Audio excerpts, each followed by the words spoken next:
ওম শ্রী গণেশায় নমঃ। সংক্ষিপ্ত মহাভারত আদি পর্ব। ভরতের জন্ম, দুষ্যন্তের ভরতকে স্বীকৃতি দান ও রাজ্য অভিষেক। বৈশম্পায়ন বললেন, জন্মেজয়, যথাসময়ে শকুন্তলার গর্ভজাত পুত্র ভূমিষ্ঠ হল।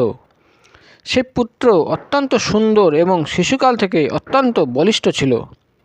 মহর্ষি কণ্ব শাস্ত্রমতে তার জাতি কর্ম সংস্কার করলেন।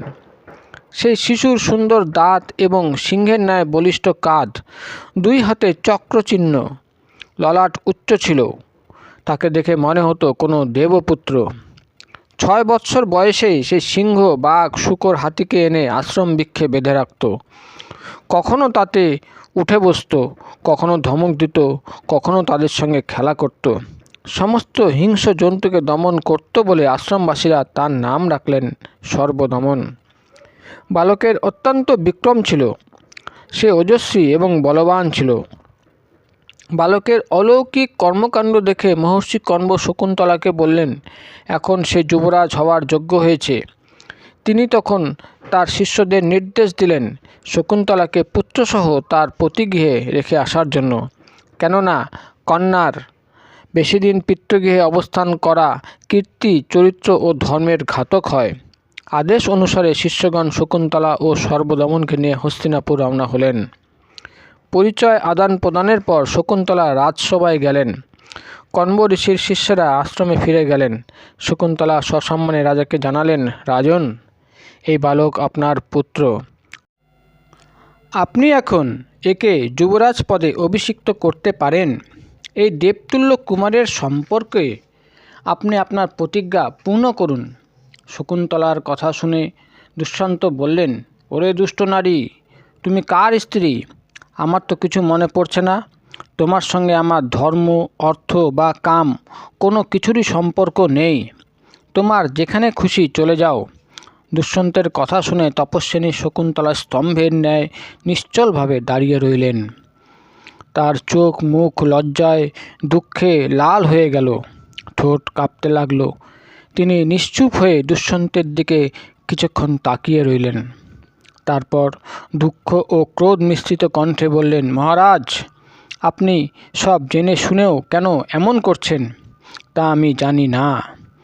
নীচ ব্যক্তিরাই এমন কাজ করে থাকে। আপনার হৃদয় জানে সত্য কী আর মিথ্যা কী।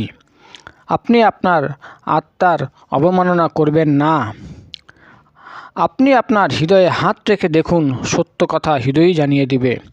আপনি ভীষণ পাপ করছেন। আপনি মনে করছেন বিবাহের সময় আমি একা ছিলাম, আমাদের কোনো সাক্ষী ছিল না। কিন্তু আপনি কি জানেন না, পরমাত্মা সকলের হৃদয়ে আছেন। তিনি সকলের পাপ পুণ্যের খবর রাখেন। আপনি তার সম্মুখেই পাপ করছেন। সবার অলক্ষ্যে পাপ করে যদি মনে করা হয় যে কেউ আমাকে দেখতে পাচ্ছে না, তবে তা ঘোর অন্যায়। দেবতা এবং অন্তর্যামী পরমাত্মাও এইসব দেখছেন এবং শুনছেন।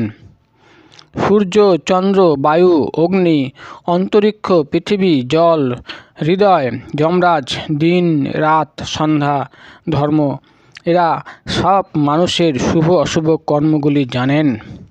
ক্ষেত্রজ্ঞ পরমাত্মা যার উপরে সন্তুষ্ট থাকেন, যমরাজ স্বয়ং তার পাপ নাশ করেন। কিন্তু অন্তর্যামী যার উপর সন্তুষ্ট থাকেন না, যমরাজ তার পাপের ঘোর দণ্ড প্রদান করেন। যে ব্যক্তি নিজে তার আত্মার অপমান করে যা কিছু করে বসে, দেবতা কখনো তার সহায়তা করেন না। আমি নিজে আপনার কাছে এসেছি তাই মনে করে আমার ন্যায় পতিব্রতা রমণীর অপমান করবেন না। আপনি এই জনপূর্ণ সভায় সাধারণ ব্যক্তির ন্যায় আপনার আদরণীয়া পত্নীর অবমাননা করছেন। আমি কি অরণ্যরোদন করছি? আপনি যদি আমার কথা না শোনেন তাহলে আপনার মাথা বহু টুকরো হয়ে যাবে। পত্নীর গর্ভে পুত্রের রূপে স্বয়ং পতিই জন্মগ্রহণ করে। তাই বিদ্বানেরা পত্নীকে জায়া বলেন। সদাচার সম্পন্ন ব্যক্তিদের সন্তান পিতা ও পূর্বপুরুষদের উদ্ধার করে, তাই তাকে পুত্র বলা হয়। পুত্র থেকে স্বর্গ এবং পৌত্র থেকে অনন্ত লাভ হয়। পৌত্র থেকে অনেক পুরুষ উদ্ধার হয়। পত্নী তাকেই বলা হয় যিনি কাজকর্মে বুদ্ধিমান, পুত্রবতী, পতিকে প্রাণের সমান মনে করেন এবং সত্যকার পতিব্রতা। পত্নী পতির অর্ধাঙ্গ, তার শ্রেষ্ঠতম সখা। পত্নীর সাহায্যে ধর্ম, অর্থ, কাম সিদ্ধিলাভ করে এবং মোক্ষের পথে অগ্রসর হওয়া যায়। শ্রেষ্ঠ কর্মগুলিতেও পত্নীর সাহায্য লাগে, সুখলাভ হয়, সংসার গড়ে ওঠে এবং লক্ষ্মীলাভ হয়। পত্নী পতির মধুরভাষী সখা, ধর্মকার্যে পিতা এবং রোগ দুঃখে মাতার ন্যায় সেবা করে। সংসাররূপ ভয়ঙ্কর স্থানে পত্নী বিশ্রামস্থল। সামাজিক আচার অনুষ্ঠানে সপত্নীক ব্যক্তিকে মর্যাদা দেওয়া হয়। ঘোর বিপদের সময়ও পত্নী স্বামীর অনুগমন করে। স্বামীর সুখের জন্য পত্নী সতী হয় এবং স্বর্গে গিয়ে স্বামীকে আপ্যায়নে প্রস্তুত থাকে। ইহলোকে এবং পরলোকে পত্নীর ন্যায় সাহায্যকারী আর কেউ নেই। পত্নীর গর্ভে জন্মানো পুত্র দর্পণে দেখা নিজ মুখের সমান। তা দেখে সকলেই আনন্দ লাভ করে। রোগ এবং মানসিক দুঃখে ব্যাকুল ব্যক্তি স্ত্রীকে দেখে শান্তি লাভ করে। তাই ক্রোধান্বিত হলেও পত্নীর অপ্রিয় কাজ করা যায় না, কেননা প্রেম, প্রশান্তি এবং ধর্ম তারই অধীন। নিজ কুলের উৎপত্তিও তার সাহায্যেই হয়। ঋষিগণেরও এমন শক্তি নেই যে বিনা পত্নীতে সন্তান উৎপাদন করেন। ধূলি ধূসরিত সন্তানকে হৃদয়ে স্থান দিয়ে যে সুখ, তার থেকে বড় সুখ আর কি হতে পারে? আপনার পুত্র আপনার সামনে দাঁড়িয়ে আপনার কোলে ওঠার জন্য উৎসুক আগ্রহে অপেক্ষা করছে। আপনি কেন তার অপমান করছেন? পিঁপড়েও তার ডিম্বকোষগুলি পালন ও রক্ষা করে। আপনি কেন আপনার পুত্রের পালন পোষণ করছেন না? পুত্রকে হৃদয়ে ধারণ করলে যে সুখ পাওয়া যায় তা কমল বস্ত্র, পত্নী অথবা শীতল জলের স্পর্শেও পাওয়া যায় না। আমার পুত্র আপনাকে স্পর্শ করুক। রাজন, আমি এই পুত্রকে 3 বৎসর গর্ভে ধারণ করেছি। এই আপনাকে সুখী করবে।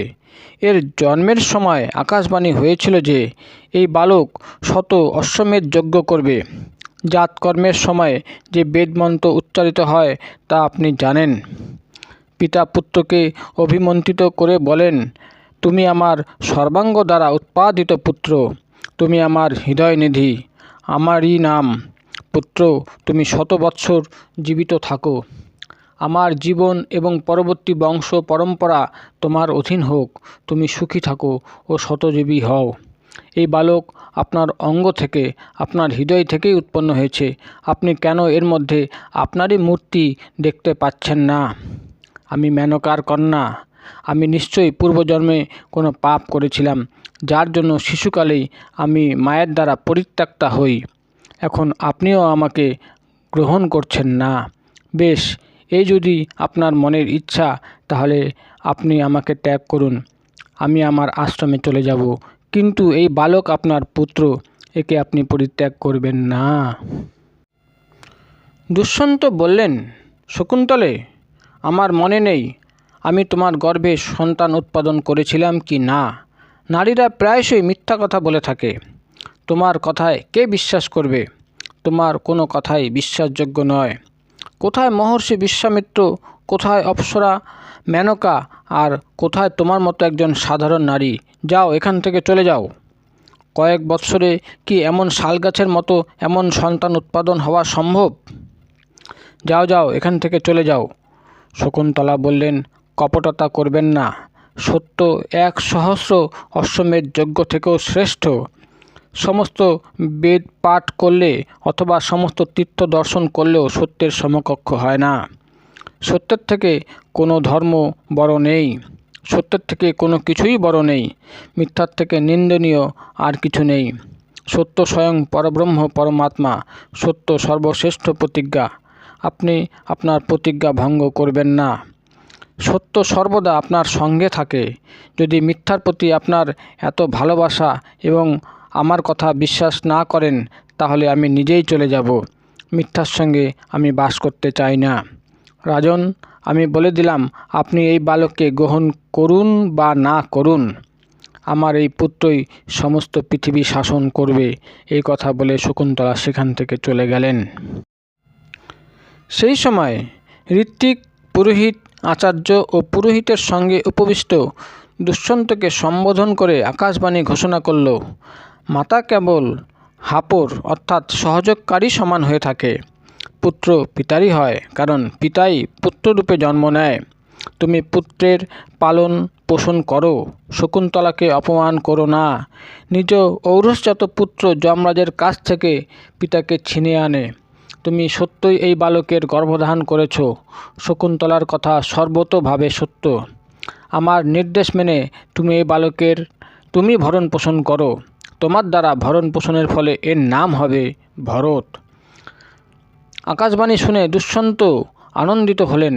তিনি পুরোহিত ও মন্ত্রীদের বললেন, আপনারা নিজে এই দৈববাণী শুনলেন। আমি ঠিকই জানতাম যে এই আমার পুত্র। আমি যদি শুধু শকুন্তলার কথাতেই একে স্বীকার করে নিতাম, তাহলে সব প্রজাই এটি সন্দেহের চোখে দেখত এবং এর কলঙ্ক দূর হতো না। সেই উদ্দেশ্যেই আমি এদের সঙ্গে দুর্ব্যবহার করেছিলাম। তখন রাজা দুষ্যন্ত বালককে নিজ পুত্র বলে স্বীকার করে নিলেন এবং তার জাতি সংস্কার করলেন। তিনি পুত্রকে আলিঙ্গন করে তার মস্তক চুম্বন করলেন। চতুর্দিকে আনন্দ ও জয়ধ্বনি হতে লাগল। দুষ্যন্ত ধর্ম অনুসারে পত্নীকে গৃহে স্বাগত জানালেন এবং তাকে সান্ত্বনা দিয়ে বললেন, দেবী, তোমার সঙ্গে আমার যে সম্পর্ক হয়েছিল তা কারোরই জানা ছিল না। তোমাকে যাতে সকলে রানী বলে মেনে নেয়, তার জন্যই আমি তোমার সঙ্গে ওইরূপ দুর্ব্যবহার করেছিলাম। লোকে হয়তো মনে করত আমি মোহগ্রস্ত হয়ে তোমার কথা মেনে নিয়েছি। সকলে আমার পুত্রকে যুবরাজ বলে মেনে নিত না। আমি তোমাকে দুঃখ দিয়েছিলাম, যার জন্য তুমি প্রণয় কোপবশত আমাকে অনেক অপ্রিয় বাক্য বলেছ, কিন্তু আমি তাতে কিছু মনে করিনি। এই কথা বলে দুষ্যন্ত তার প্রিয়তমা পত্নীকে বস্ত্র অলঙ্কার দিয়ে অভ্যর্থনা করলেন। সময়কালে যুবরাজ পদে ভরতের অভিষেক হলো। দূর দূরান্তে ভরতের শাসনচক্র প্রসারিত হলো।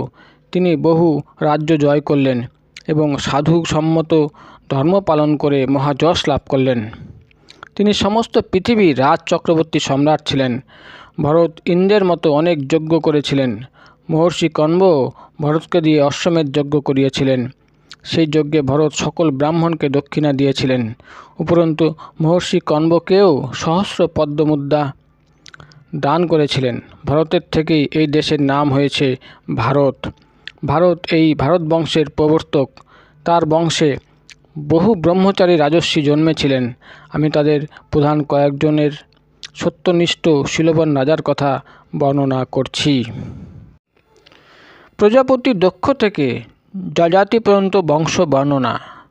বৈশম্পায়ন বললেন, জন্মেজয়, এবার আমি ভরত, কুরু, পুরু প্রভৃতি বংশগুলির বর্ণনা করছি। এটি অত্যন্ত পবিত্র এবং কল্যাণপ্রদ। ব্রহ্মার দক্ষিণ অঙ্গুষ্ঠ থেকে উৎপন্ন দক্ষ প্রজাপতি হলেন প্রাচেতস দক্ষ। তার থেকেই সমস্ত প্রজাকুল উৎপন্ন হয়েছে। প্রথমে তিনি তার পত্নী বীর্ণির গর্ভে 1,000 পুত্রের জন্ম দেন। নারদমুনি তাকে মোক্ষ জ্ঞান প্রদান করে সংসার বিরাগী করে তোলেন। তখন তার 50টি কন্যা জন্ম নেয়। তিনি তাদের প্রথম পুত্রকে নিজে রাখবেন এই শর্তে বিবাহ দেন। আগেই বলা হয়েছে যে কশ্যপের সঙ্গে তার 13টি কন্যার বিবাহ হয়। কশ্যপের সর্বশ্রেষ্ঠ পত্নী অদিতির গর্ভে ইন্দ্র ও বিবস্বান প্রমুখের জন্ম হয়। বিবস্বানের জ্যেষ্ঠ পুত্র মনু এবং কনিষ্ঠ হলেন যমরাজ। মনু অত্যন্ত ধর্মাত্মা ছিলেন। তার থেকে মানব জাতির উৎপত্তি এবং সূর্যবংশ মনুবংশ নামেই কথিত। ব্রাহ্মণ, ক্ষত্রিয় ইত্যাদি সকলকেই মানব বলা হয়। ব্রাহ্মণগণ সাঙ্গ বেদ ধারণ করেন। মনুর 10 পুত্র হল বেন, ধৃষ্ণু, নরিষ্যন্ত, নাভাগ, ইক্ষ্বাকু, কারুষ, সরজাতি, ইলা, পিশগ্ন এবং নাভাগারিষ্ঠ। মনুর আরও 50টি পুত্র ছিল। তারা নিজেদের মধ্যে অন্তর্দ্বন্দ্ব করে শেষ হয়ে যায়। ইলার পুত্র হল পুরুরবা। ইলা তার মা ও বাবা উভয়ই ছিলেন। পুরুরবা সমুদ্রের 13টি দ্বীপের শাসক ছিলেন। তিনি মানুষ হলেও অমানসিক ভোগবিলাসী ছিলেন। তিনি নিজ বলে উন্মত্ত হয়ে বহু ব্রাহ্মণদের ধন রত্ন অপহরণ করেছিলেন। ব্রহ্মলোক থেকে এসে সনৎকুমার তাকে অনেক বোঝাবার চেষ্টা করেন, কিন্তু তাতে পুরুরবার কোনো পরিবর্তনই হয়নি। ঋষিগণ তখন ক্রোধান্বিত হয়ে তাকে অভিশাপ দেন এবং তার বিনাশ হয়। এই পুরুরবাই স্বর্গ থেকে 3 প্রকার অগ্নি এবং অপ্সরাকে এনেছিলেন। উর্বশীর গর্ভে 6 পুত্র জন্মগ্রহণ করে: আয়ু, ধীমান, অমাবসু, ধীরায়ু, বনায়ু, শতায়ু। আয়ুর পত্নী ছিলেন সর্বানবী। তার 5 পুত্র নহুষ, বৃদ্ধশর্মা, রোজি, গয় এবং অনেনা। আয়ুর পুত্র নহুষ অত্যন্ত বুদ্ধিমান এবং বড় বীর ছিলেন। তিনি ধর্ম অনুসারে তার রাজ্য শাসন করতেন। তার রাজ্যে সকলেই সুখী ছিলেন। চোর ডাকাতের ভয় ছিল না। তিনি অহংকারবশত ঋষিদের তার পালকি বহনের কাজে নিযুক্ত করেন। সেটিই হয় তার বিনাশের কারণ। তিনি তেজ, তপস্যা এবং বলবিক্রমের সাহায্যে দেবতাদের পরাজিত করে ইন্দ্র হয়েছিলেন। নহুষের 6 পুত্র জ্যোতি, যজাতি, সংজাতি, আয়াতি, অয়তি এবং ধ্রুব। জ্যোতি যোগ সাধনা করে ব্রহ্মস্বরূপ হয়েছিলেন, তাই নহুষের 2য় পুত্র যজাতি রাজা হয়েছিলেন। তিনি অনেক যজ্ঞ করেন এবং অত্যন্ত ভক্তি সহকারে দেবতা এবং পিতৃপুরুষদের আরাধনা করে প্রসন্নভাবে প্রজা পালন করেন। তার 2 পত্নী ছিলেন দেবযানী এবং শর্মিষ্ঠা। দেবযানীর গর্ভে 2 পুত্র জন্মায়: যদু ও তুর্বসু। শর্মিষ্ঠার 3 পুত্র দুর্য, অনু এবং পুরু। এর পরের পর্বে কচ ও দেবযানীর কাহিনী এবং দেবযানী ও শর্মিষ্ঠার কলহ এবং তার পরিণাম গল্প সহকারে বর্ণনা করা হবে।